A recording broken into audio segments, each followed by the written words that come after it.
Okay, so here's kind of my last video. I know I buttoned up a lot of stuff without showing you guys. I was just kind of trying to get stuff done. This isn't really my Kuleana anyway. So yeah, I just got the Commander all finished up here. I got it just on the curb a little bit so you can see when it's like flexed and turned. This one actually wasn't rubbing in standard conditions, but it actually is rubbing quite a bit still now, while it is in this kind of you know, uneven position. I did actually just finish this one up, so I'm trying not to be too hard on it, but you can see it's still gonna catch when you know, come into a parking lot on a curb or something like that.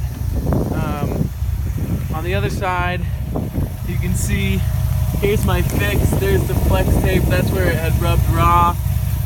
It actually doesn't touch in the front. It's pretty close, but it doesn't touch in the front. And if I clock the wheel, sorry, shoddy camera work. If I clock the wheel to about there, man, that used to rub so bad.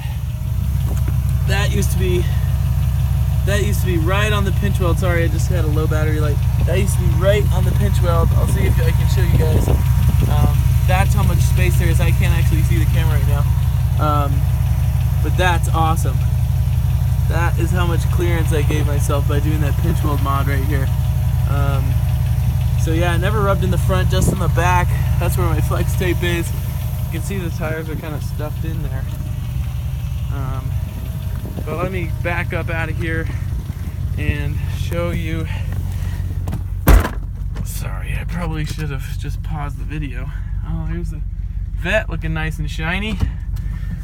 Maybe I'll post a video of that next time. Okay. So, here we go. Standard condition.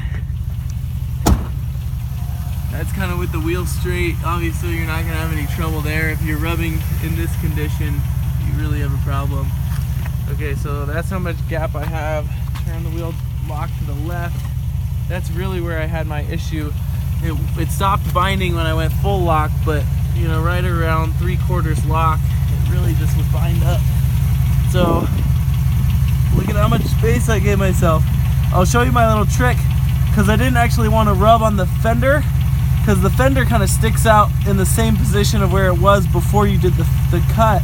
So I actually put a block of wood in there to keep the fender, sorry, low battery again, to keep the fender away from the tire. Even though there was no pinch weld behind it to actually cause any damage or any force, I didn't want to be rubbing on it, so I just stuck a block of wood in there and braced it up against this. I kind of screwed it in.